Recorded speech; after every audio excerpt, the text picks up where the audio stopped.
चतुर्थ स्कंध अध्याय 16. बंदीजनांकडून महाराज पृथूंची स्तुती.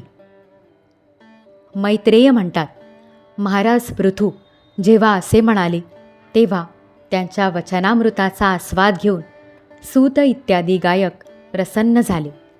नंतर मुनींच्या प्रेरणेने त्यांची ते या प्रकारे स्तुती करू लागले.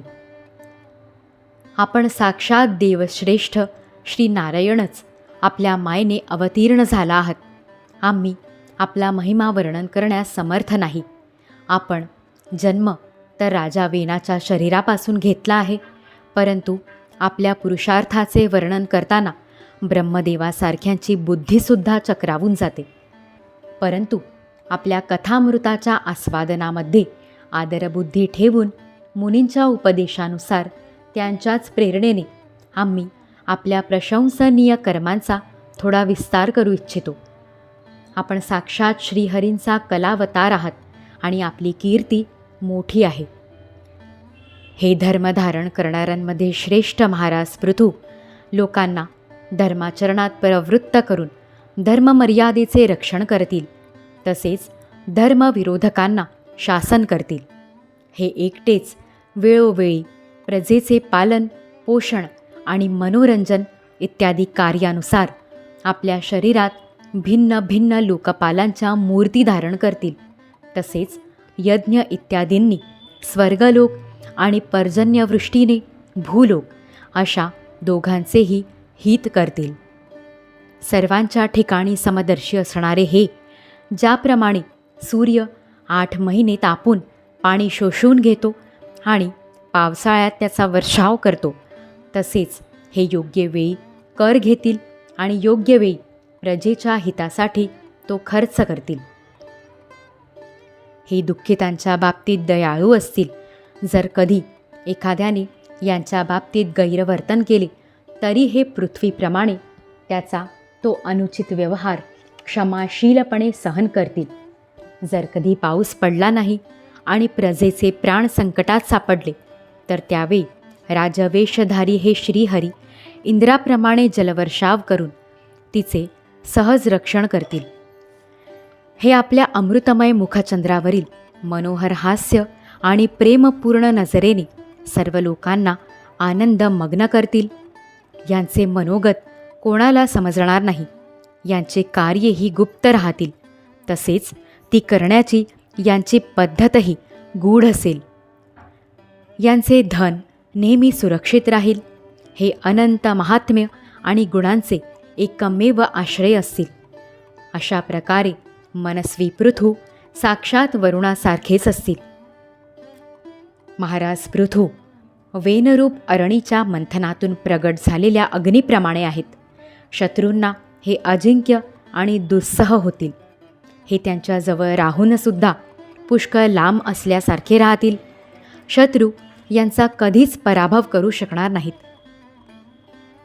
जसा प्राण्यांच्या शरीरात राहणारा प्राणरूप सूत्रात्मा शरीराच्या आत बाहेरील सर्व व्यवहार पाहत असूनसुद्धा उदासीन असतो, त्याचप्रमाणे हे गुप्तहेरांच्या द्वारा प्राण्यांचे गुप्त आणि प्रगट सर्व प्रकारचे व्यवहार पाहूनसुद्धा त्याविषयी उदासीन राहतील.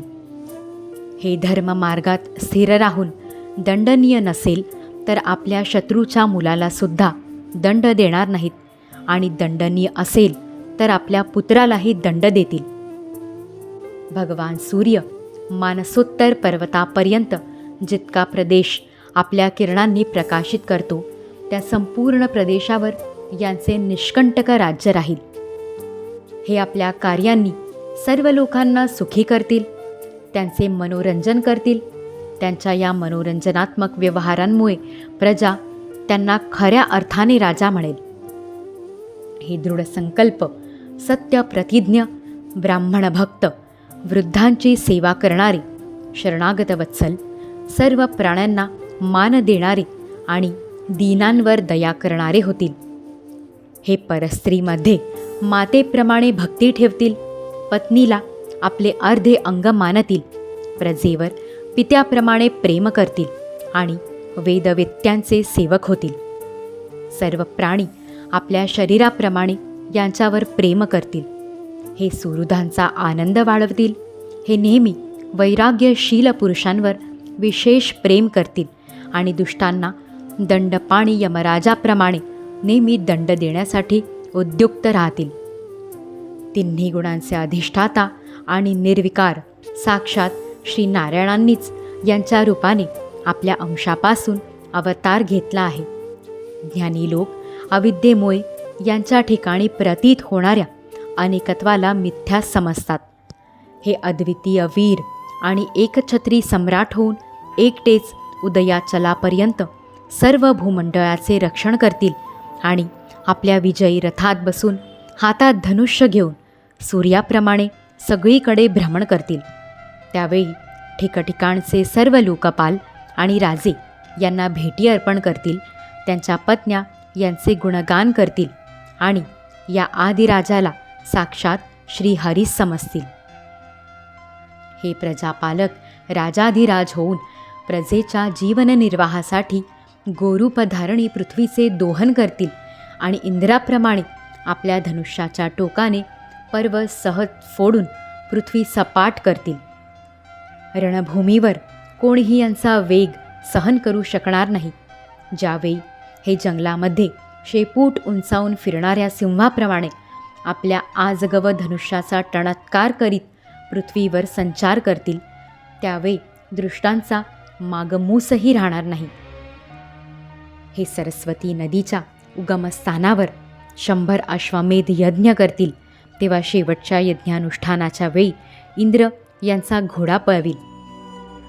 आपल्या महालाच्या बागेत यांची एक वेळ भगवान सनतकुमारांशी गाठ पडेल. त्यांची हे एकटेच भक्तिपूर्वक सेवा करून अशा निर्मल ज्ञानाची प्राप्ती करून घेतील की ज्यामुळे परमब्रह्माची प्राप्ती होते. अशा प्रकारे जेव्हा यांचा पराक्रम जनतेच्या समोर येईल, तेव्हा हे परम पराक्रमी महाराज जिकडे तिकडे आपल्या चरित्राचीच चर्चा चाललेली ऐकतील.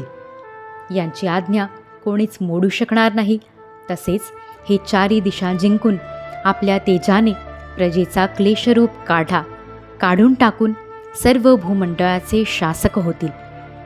त्यावेळी देव आणि असुरसुद्धा यांच्या अतीव प्रभावाचे वर्णन करतील. अध्याय 16 समाप्त. श्री सद्गुरु चरणारविंदार्पितमस्तु.